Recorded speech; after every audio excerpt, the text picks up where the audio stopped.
She knows. Filomena knows that I'm lying about Robin. No, Anna. Listen, we were sitting there. You were completely convincing. I mean, I believed that she was in bed with a cold. Now, what about all those questions that she asked? It was only because she was so disappointed. Why wouldn't she believe you? Because she knows me. She's known me a long time, and she's very perceptive. And when you know someone that well, you have a sixth sense about them. Well, would you like for the two of us to talk to her again? Yeah. We'll convince her once and for all that she's got a cold. I'll see you back at the house, okay? Hey. Russ, how you doing? Well, you look very cool and collected. Don't tell me. Monica has enlisted all three of you as my character witnesses. That's overkill.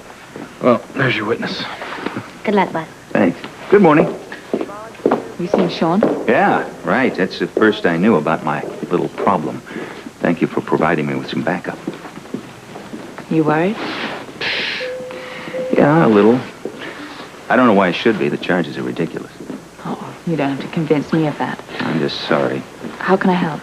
I'm sorry I had to take time away from searching for Robin. That's all right. What Robert is doing right now, he can handle himself. Oh, I'm sure.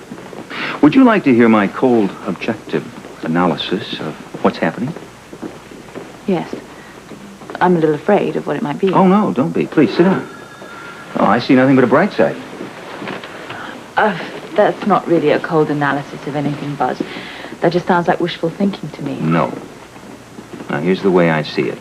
Robin will not be harmed. Why? Because Wu will have to opt for reason rather than violence. For openers, if Wu were to harm the Ancient One, it would seal his fate forever with all those immigrants down in the Asian quarter.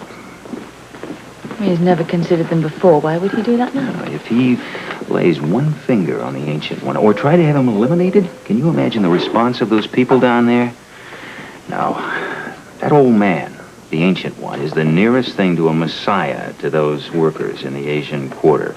Their revolt would be spontaneous, and it would be fatal for Wu. See what I mean? Yeah, go on. That brings us to Robin.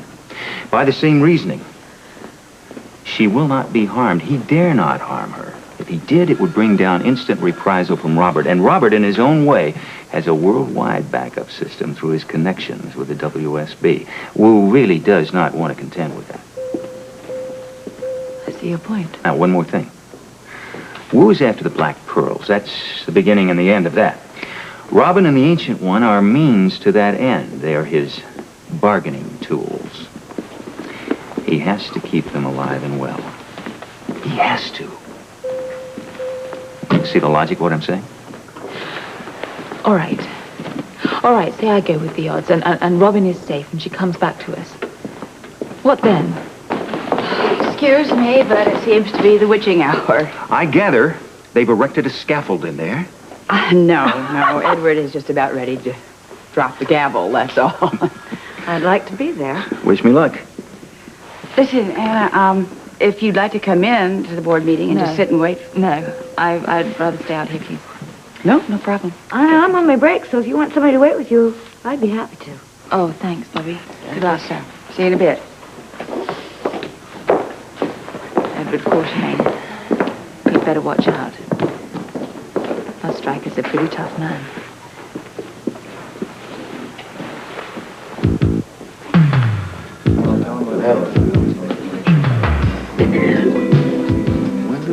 Rick. That's great. Yeah. What are those fellows doing here? Edward, one of those fellows, happens to be a resident at our hospital. Now, the other two are medical students, and I assure you they have all been invited to this meeting. This is a board meeting, Rick, not an observation arena. They happen to have some knowledge into the medical van. They have ridden on it. I thought they could share a little insight on the project, and I'm sure Mr. Haber would like to know the whole story. Yes, I should have all the facts.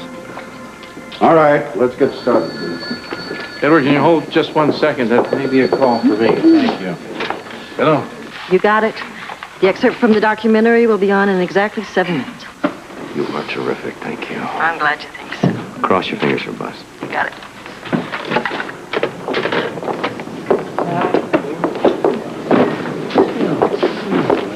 Thank you.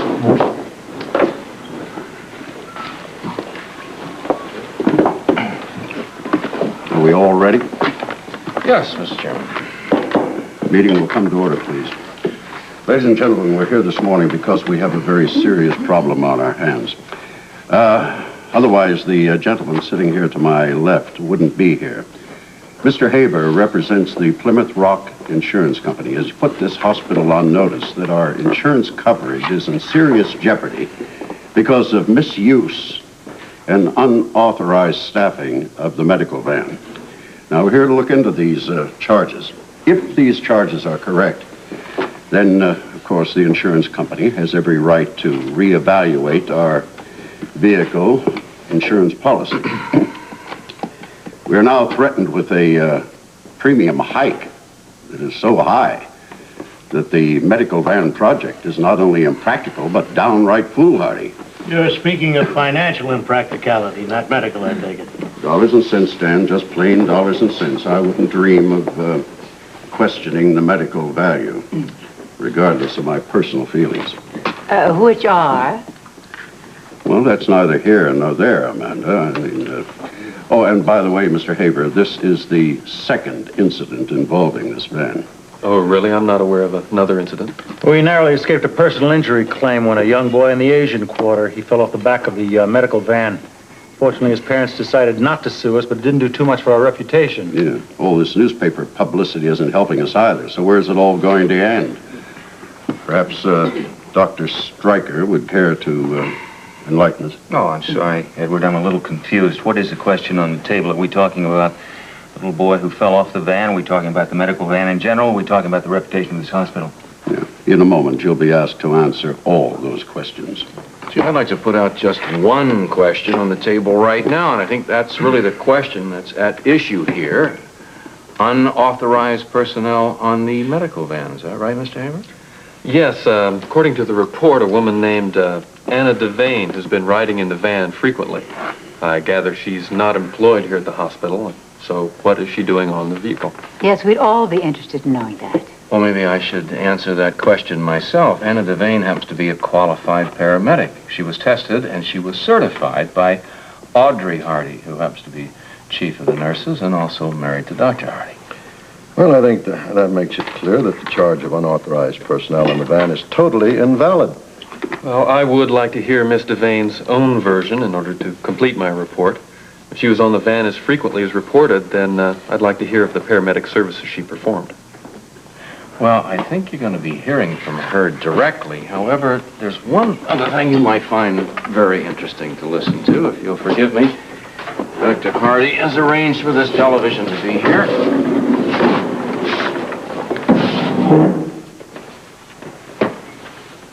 We lead off the news this morning with a preview of an upcoming documentary on a Port Charles medical first. The documentary, which will be seen in full next week on the Sunday show, is an in-depth look at the hospital on wheels, the medical van financed and staffed by General Hospital of Port Charles. Well, we're not here to listen to propaganda. This is For a highly young Port irregular. Charles boy, the mobile hospital was a four-wheel angel of mercy, as this excerpt will demonstrate. Alan, The documentary reporter is Ginny Blake Weber. The medical van was in the right place at the right time for a young man named Dean Reese, who missed a narrow escape on his way home from school one afternoon. But maybe Dean should tell us the story of what happened. Dean? Well, first off, I want to thank Buzz Stryker and Anna Devane from the medical van. Because of their quick efforts, when a car hit my bike, I'll still be able to throw that football for Port Charles High.